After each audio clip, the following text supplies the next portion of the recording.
All right, these are actually my notes from gas laws rather than pulling them from the online textbook because it makes more sense to me and I think it'll make more sense to you. But it should be able to do the problems no difficulty. All right, gas laws. When we talk about gases, we have to understand that gases have high kinetic energy and they're rapidly moving particles. They do not have a definite shape or volume. There are 4 things that affect gases: pressure, temperature, volume, and then number of particles, which is the 4th one.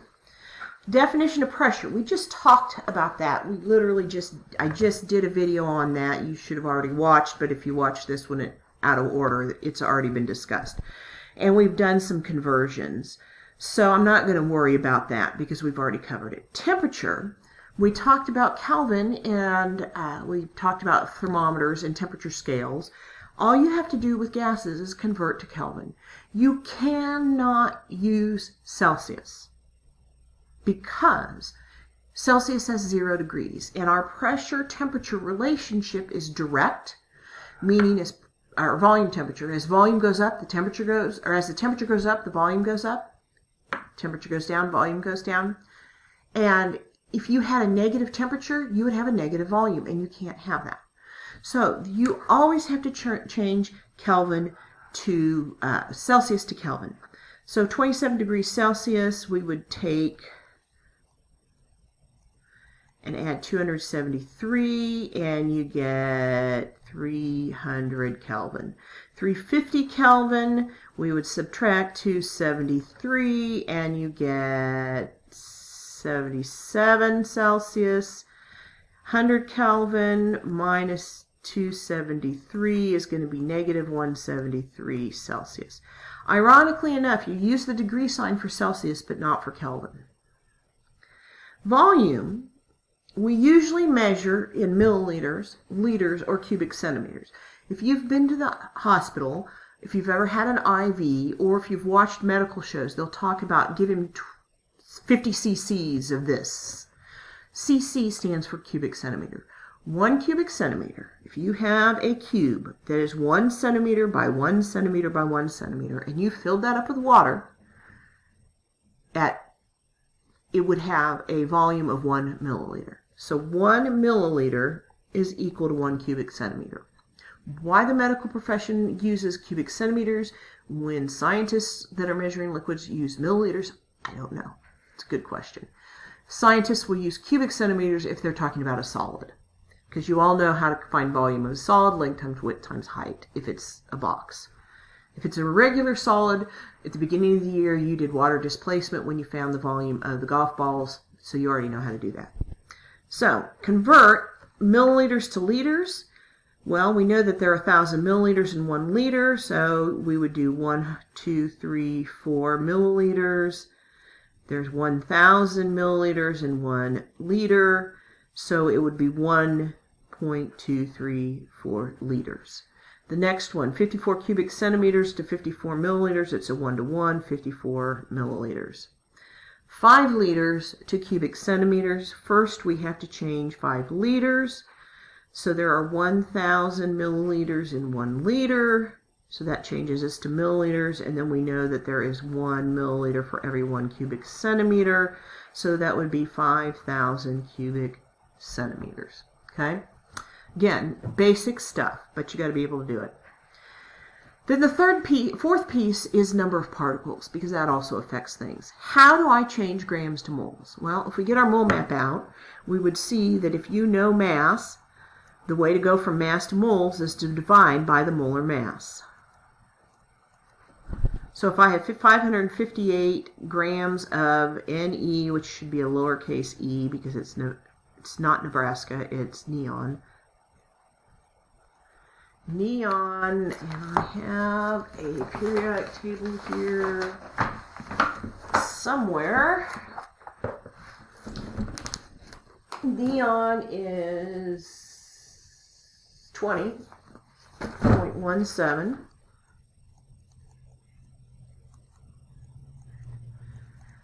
So we would take 558 divided by 20.17, and you get 27.7 moles of neon. The second one would be I don't have really enough space on this. Carbon dioxide, the molar mass of carbon dioxide, if we want to go from moles to grams, we multiply by the molar mass. Carbon dioxide is 44. And it'd be 11.2 grams of CO2. And then the last one would be 5.67 moles times 32 grams per 1 mole. And we get 181 grams of oxygen. All right, so we talked about those 4 parameters. Well, the earliest chemists actually were working with gases. Avogadro was working with gases. He got a number named after him because of his work with gases. Robert Boyle in 1662 was doing experiments with gases, and he was looking at the pressure and volume relationship. In other words, the volume, the amount of space something takes up, and the pressure inside of it. And he found that they varied inversely. Inversely means as one goes down, the other goes up. So you would write it like this, or pressure times volume in a system would be equal to a constant. And I'm giving you that information because they're both in the questions online. But it's very basic. Basically, you set the formula up. I'm going to erase this so I have more space. If you have a pressure and a volume, because they're inverse, as one goes up, the other is going to go down. But if you don't change anything else, the pressure and volume of the first situation will be the same as the multiplication of the pressure and the volume of the second situation. That's what that constant is. So we just use that relationship.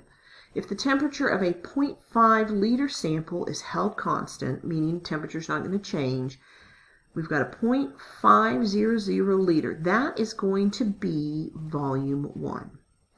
And it's going to be held constant while the pressure goes from 800 to 1200.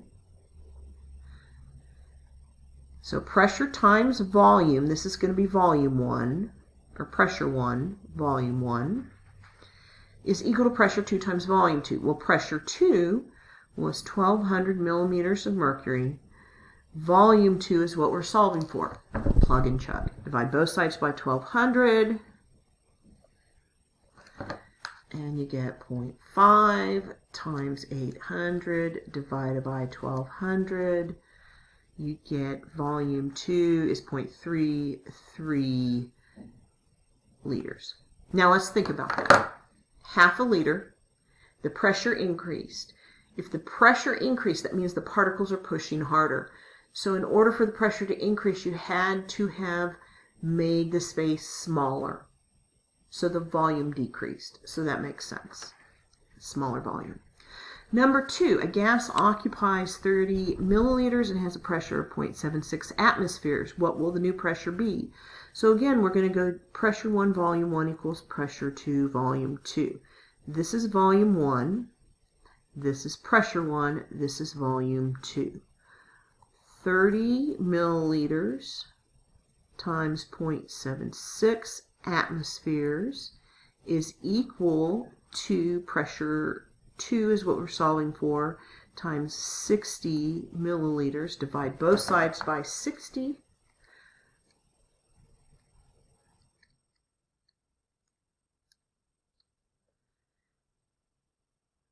The pressure is going to be 0.38. We should have 3 sig figs, so I'm going to put 0.380.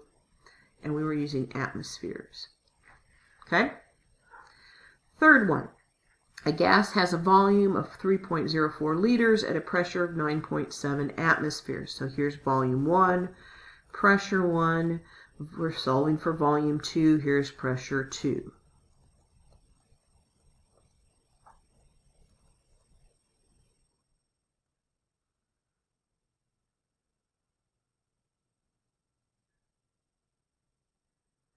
So divide both sides by 1.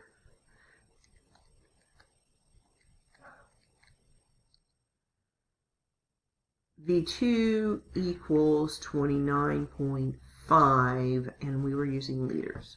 Okay. You don't always have to be in liters.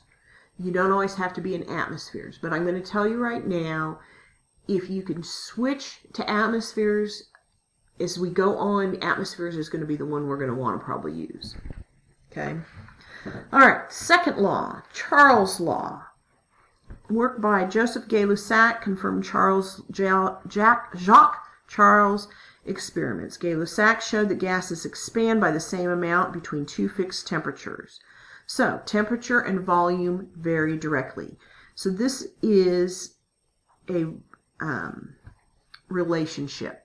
So volume varies the same as temperature. That would be our constant. So volume 1 divided by temperature 1 is equal to volume 2 divided by temperature 2. So if we use that little goofy sign up there, those guys vary in those. Temperature 2 varies indirectly with volume 1. All right. A gas has a temperature of 17 C. What's the first thing we need to do? We need to change 17 Celsius to Kelvin. 17 plus 273. 17 plus 273 is 290. This is T1. Volume 1. Volume 2 is what it's solving for. T2 is 273 plus 30, 303. And we just set it up. 3.04 liters is to 290 Kelvin. And that equals the volume divided by 303 Kelvin. Now you just cross multiply. 303 times 3.04 divided by 290. You get 3.17 liters. Now, could we just have done 17 to 30? No, because it would be, even though the degrees or sizes are the same, you can't have zero number. You can't have negative numbers with the temperature, so you have to do it in Kelvin. All right, the next one, 25 plus 273 gives us 298 Kelvin. That's going to be T1. That's going to be V1. Here's V2. So 0.553 liters divided by 298 Kelvin is equal to 0.20 liters over temperature 2.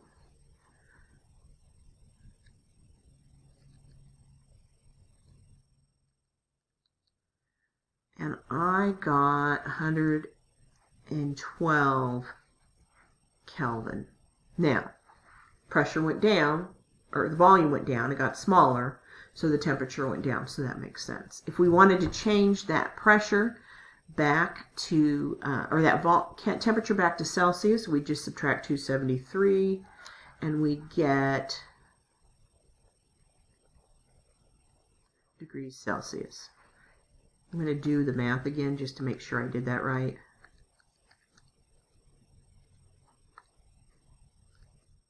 Yeah. All right, third one, a new gas at, there's temperature 1, here's volume 1, here's temperature 2. So we go 25 liters to 300 is equal to V2.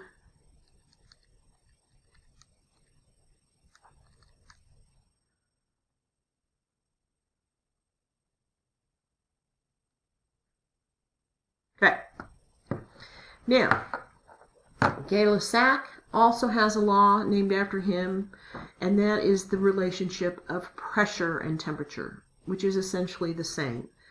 Pressure and temperature are also direct. So pressure 1 over temperature 1 equals pressure 2 over temperature 2. They also vary directly. So, same story. Here's P1, here's T1, but we got to change that to Kelvin.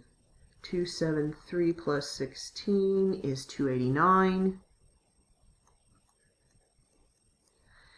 And pressure 2, or volume 2, temperature 2 is going to be 298.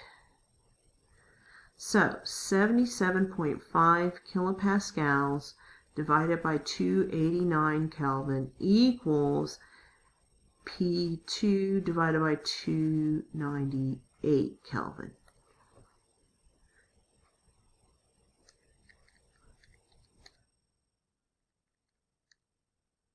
So our pressure is 79.9 kilopascals. Our temperature went up, our pressure went up.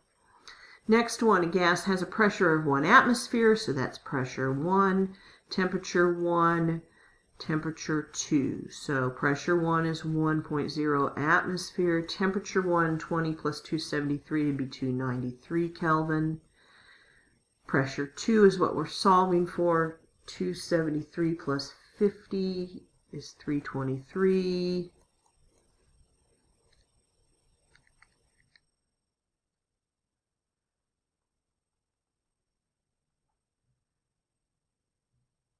Temperature went up, pressure went up. Third one, pressure 1, temperature 1, pressure 2. What's temperature 2 going to be?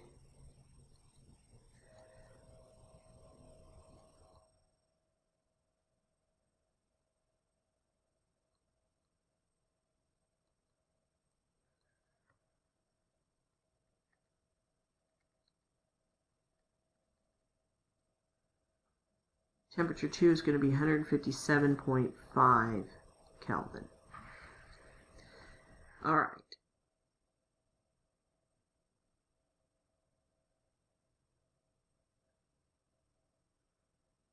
Those are on the notes. I believe, I guess I didn't. I've got some gas problems that I've also uploaded onto Google Classroom. You can start working the Charles law, the Lussac law, and the Boyles law. I'm going to stop here because this is getting long, and I'll do combined gas law and ideal gas law here in a moment.